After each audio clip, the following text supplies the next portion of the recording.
Karnataka State Cricket Association. And the cabinet has taken a decision to suspend immediately the CPI of the Kabban Park police station and ACP of that particular area, DCP of Central Division,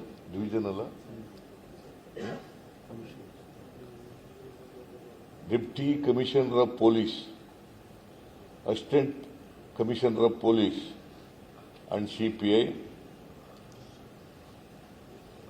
and Additional Commissioner of Police and Additional Commissioner of Police,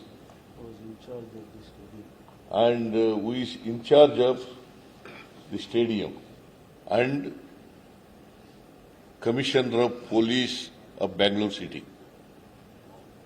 And I have entrusted the inquiry. The FIR is already filed yesterday.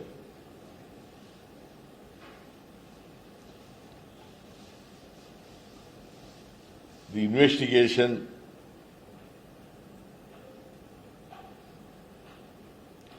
to CID.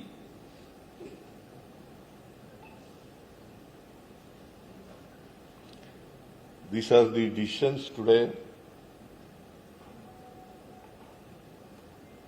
we have taken in the cabinet.